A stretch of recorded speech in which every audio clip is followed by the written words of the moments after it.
Okay, so I'll show you another level 2 lesson slash trade review, so you guys can learn some about a trade that I took on 2 days ago before the holidays.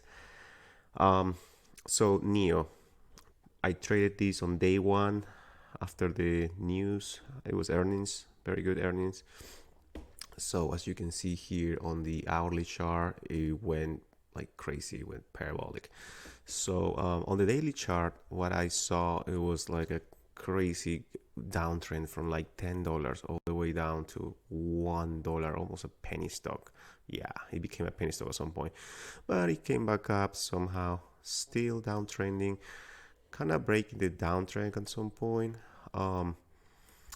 So, and then we have news, right? So, bang, we can see right here that before that day one, I found all these levels, at $3, like 370, and so. So anyway, I didn't find anything. Well, actually, yeah, there was something relevant on day one on the tape, but the lesson that I wanna show you is actually from day two of the play. So big run on day one. On day two, looking at the action, I could see that on pre-market it was struggling with that 450 resistance.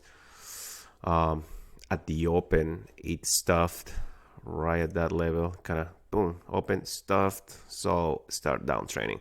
And that was actually my notes plan for that day's watch list. I wasn't sure what was gonna happen with Neo. I was just watching this level, the 4.5. That's why it's on that color. Pretty much anything that would, if action break that level and start holding above, go look for long opportunities. If it rejects and shows a trend, look for a short. So yeah, so that's what happened, and I'll show you right here. And today, 1 day, 1 minute. Let's go to the 1 day, 1 minute. So let's go to here. So yeah, like I said, pre-market struggle at 4.5, start down training, try again, sellers step down, so it start making lower highs. Then at the open, stuff at that resistance at the last lower high, burn stuff, start down trending, people start smashing under VWAP, boom, boom. Got like a double retest of this level right here as well. Around this area, actually, the 4.10, let's say, broke down. Buyers step back and start pulling back. So I was waiting for that pullback, but I wasn't sure is whether to hammer it at the 4 or at the 410. So yeah, there was here this important resistance, as you can see, and up above here as well. So yeah, so let's review the trade. Okay, guys, in advance, I apologize for the background sound. I have a baby on my legs, believe it or not. I'm feeding a baby right now, and I have a dog also that is also asking me for stuff. So I'm multitasking here, but being disciplined, sticking to your rules, sticking to your process, sticking to your tasks. And this is a goal that I make for myself, which is recording a video every day. So just sticking to it. It probably won't be pretty, but like, who cares? I'm gonna pass my point along, and that's all that matters, man. Just like your training. Trading not always is pretty, not always goes your way exactly how you want. Sometimes it's like dirty, but still profitable. So you can still be profitable without everything going exactly your way. You'll make mistakes, and that's what I mean. You make little mistakes, and you never will go perfect, but you can still be profitable. So same here. Anyway, so here's what I call the trade. Pretty much, I had on my watch list, and I had it in a chart open, but I wasn't paying attention because I know it was on this range. The action was on this range, but as I mentioned, that what was this level? 4.5 level was pretty key. Couldn't open. It couldn't. I'm sorry.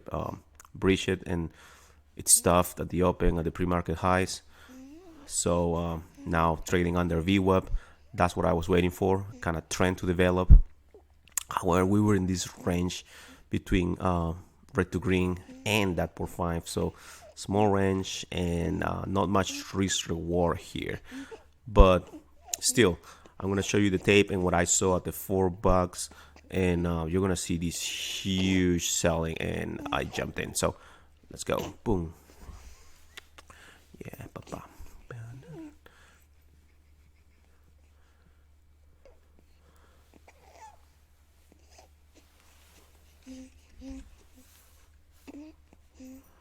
Let's see.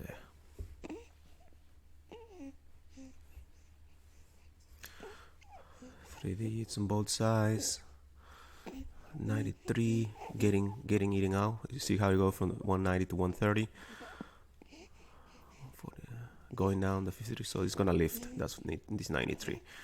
It's going down, and look at all that wall of buyers at the bid, and this went from 140 to 93. It's refreshing. Some selling, refreshing at that 93.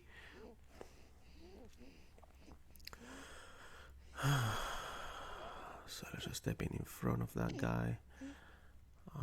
You can see some sellers are waiting there at the 404. Relatively light wall here of resistance, considering Neo's usual tape. Yeah. Now, pretty even on both sides. Nothing really will call my attention here. But I'm waiting for that 4 psychological number. That's what I was waiting for, a pullback, right? So it breached that 4, and I missed that trade. So I was waiting for a pullback to that 4 psychological number and see the action on the tape. If I see anything compelling, I will take action. If not, nope. Let's go going to 190, big seller at 90. 3-digit seller, some buying at the ask, boom, taking out, going up to 93. Support, you see more support and a bigger size on the bid than the ask.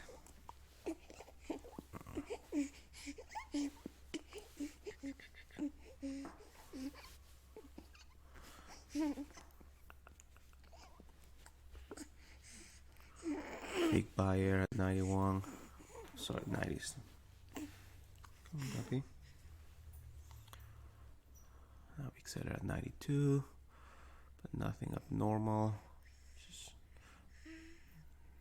now the bid is stucking at the 90s.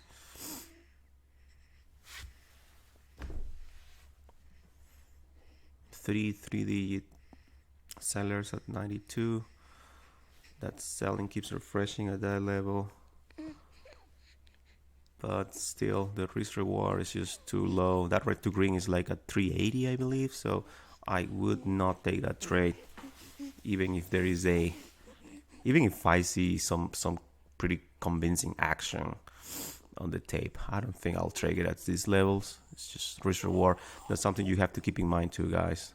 Risk reward has to be there, you know.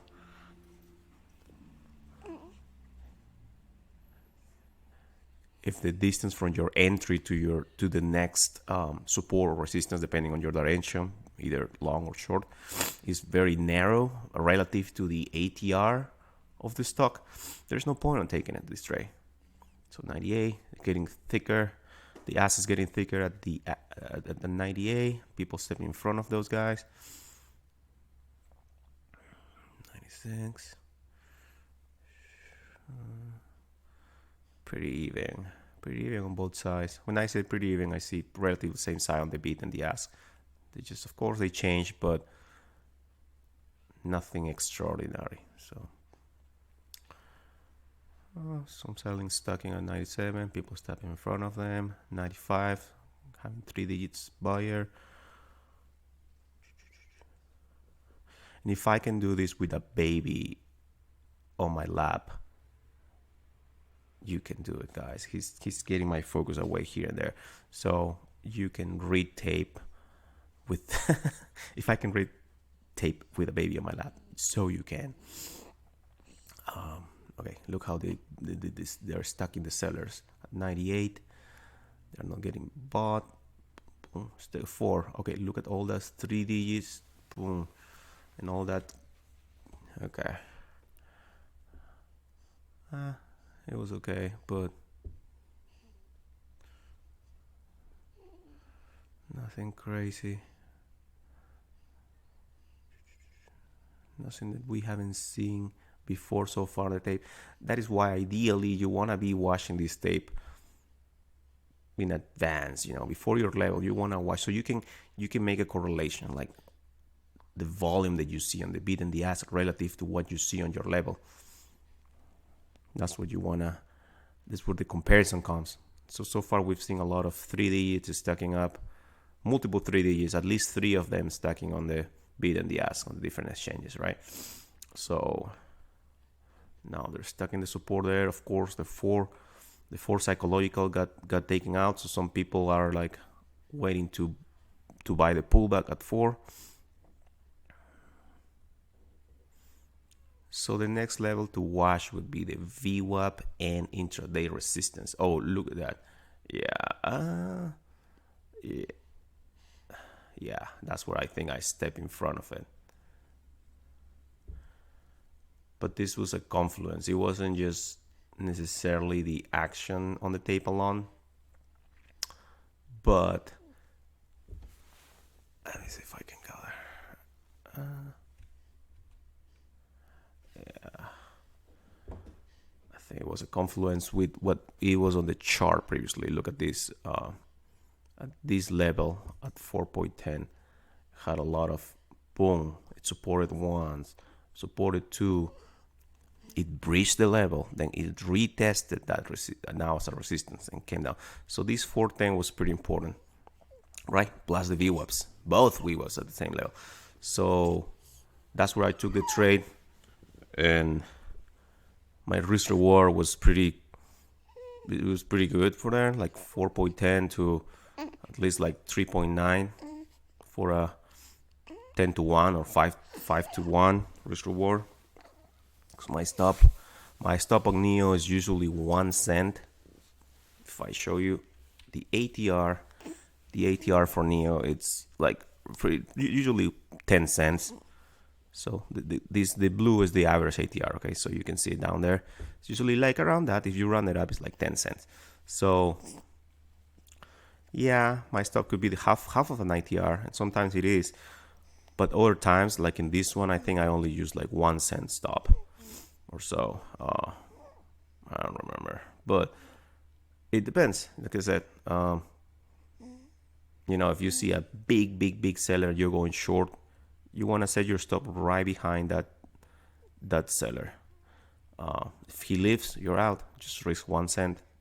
Just reward is 10.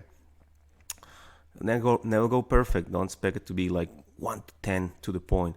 It goes like it's a fucking mess. Sometimes you feel a little worse, so it'll be like like I said, like 1 to 5. So, but still better than 1 to 1 or a loss, right? So yeah, let's see how these ended up at the end of the day. I think support, of course, now you can see here for your target, there was support here at 3.81. So ideally, you'll set your target some cents above that, and that's what I did. So let's go. Oh my God, what's wrong today? Everything it's going on. Okay, there. Let's see. So yeah, that level before red to green. This 3.8 ended up supporting.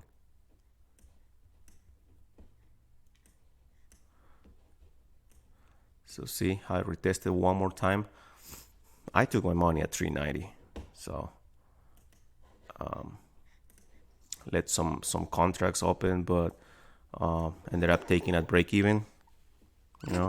My thought was if it pulls back to VWAP to my entry, I mean, there's no reason to stay on the trade. So, but it was just a partial. So then it supported, and It retested those highs, the pre-market highs and the open high, morning high. Couldn't hold, and bang, it collapsed from there. So, pretty good trade. Not the best entry. Best entry would have been at the high of the day. But, that's what you do. Nail and bail. Get your money. Get the hell out.